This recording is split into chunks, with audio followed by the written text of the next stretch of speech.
Hey guys, it's Mrs. Berger, and I'm so excited to welcome you back to school. I know you probably haven't been by the library yet, and if you have, you may not have seen me. I'm a busy lady. But I wanted to check in with you guys and talk to you about this year's Mark Twain Award nominees. So these are the books that have been read and recommended by teachers, librarians, and even students all over the state of Missouri. There are 12 books on the list, and if you read 3 of them by March, you get to be one of the students in the state of Missouri who votes for the winner. This is the only National Book Award voted on entirely by kids. It's amazing. So you can guarantee that all 12 of these books are amazing books. And I've read most of them, so I can recommend a bunch of them too. I'm still working my way through the list. Anyway, please take a second, check these books out, and definitely come by the library and say hi.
Lark is a 12-year-old thief who is trying to buy her way out of Miss Starvinger's awful boarding house. Lark decides that the best place to find the fortune she needs is at the Royal Museum. Breaking into the Royal Museum turned out to be the easy part. It is what came after that was hard. During the process of stealing the sword of the Nightingale, Lark discovers that the sword has a mind of its own, and it chose her to be the next Nightingale. Lark, of course, had heard legends of the Nightingale, but could she really be the next Nightingale? Could she become a hero and save everything dear to her from being destroyed by the Crimson Knight?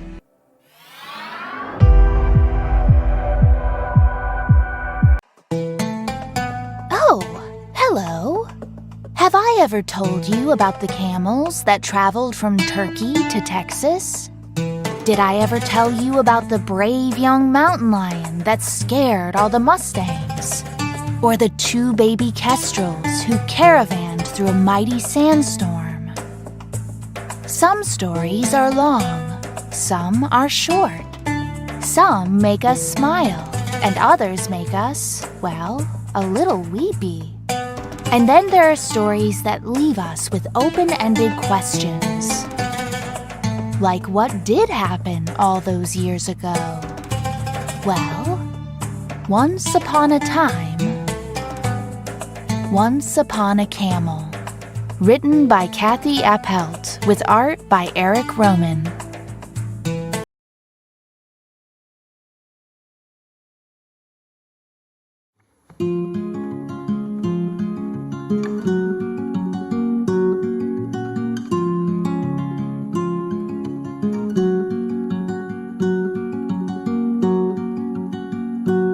Fare thee well, I must be gone and leave you for a while. But wherever I go, I will return. If I go 10,000 miles,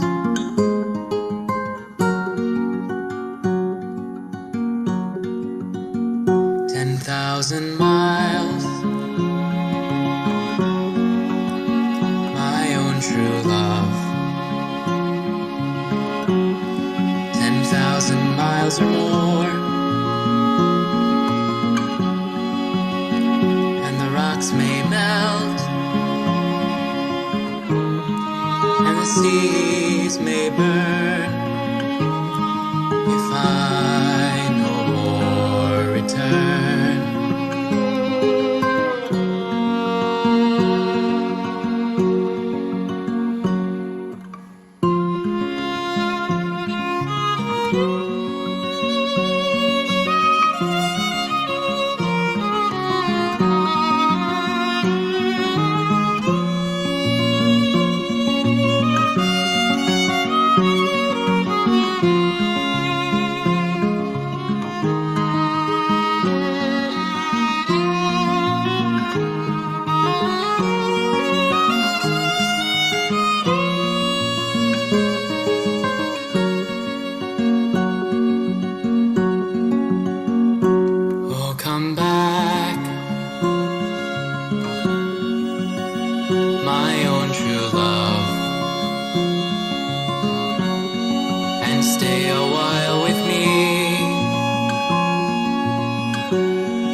Link is in the wrong place at the wrong time. He ends up a prime suspect when there's swastikas painted all over his school. Who would do something like this? Those symbols stand for a lot of terrible things. It's up to Link to figure out who did it and clear his name. And will Dana, the only Jewish girl in the school, ever feel safe again? To learn how this one plays out, read Linked by Gordon Corman, one of my favorite middle school authors.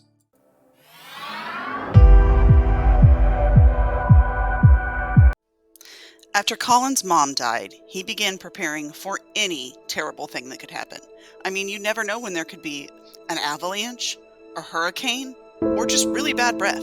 Colin wanted to be prepared for everything. But Colin's dad continues drifting further and further away. He doesn't come out of his room, and he's began hoarding. I mean, there is trash everywhere in Colin's home. He feels like his dad is slipping away too. Between hiding his situation at home, dealing with a bully at school, and having a crush on one of his friends, Colin is feeling really overwhelmed. Will Colin get the help that he needs? And will they ever feel like a family again? Check out this great novel in verse, Worst Case Colin. If you're not sure what a novel in verse is, it's a book written in poetry form. So it reads really fast. Love these books.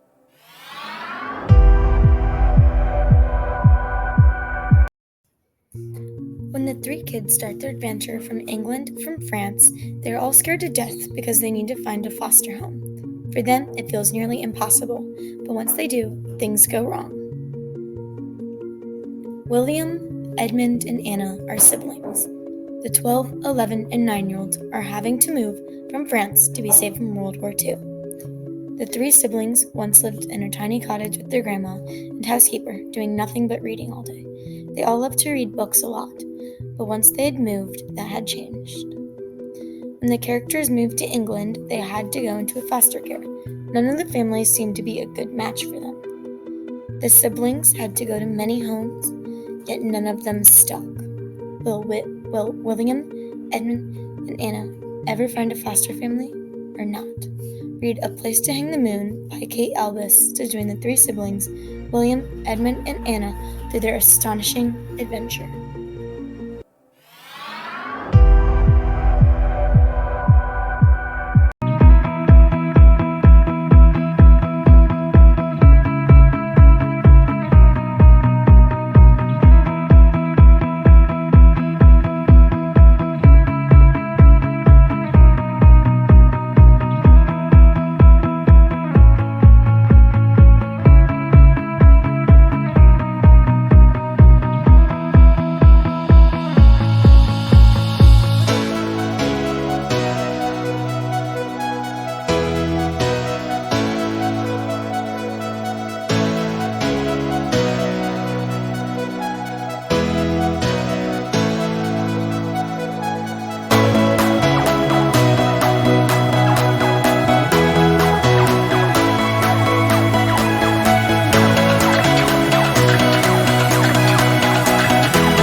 Hey guys, it's Mrs. Berger. Thank you so much for watching all of these awesome book trailers about this year's Mark Twain Award nominees. Now, there are 12 of these books and we have them all in the library, and we have multiple copies. So you can stop by the library and check them out, or you can log into your Destiny account online and put them on hold, and then we'll let you know when they're ready via email. We also, this year, are launching a new ebook platform. So if you like to read at home on a device, remember we can't read on devices at school, but if you like to read at home on a device like a phone or a tablet, you can download the Sora app and log in with your school Google account, and you can read these books on ebook, or you can even listen to them. We have all of them on audio through the Sora app. So if you need some help with figuring out how to download that, email Mrs. Berger, stop by the library and pick up a flyer. I highly recommend checking out the new Sora app. And no matter what, find a way to read 3 of these books by March so you can vote for your favorite. See you soon in the library.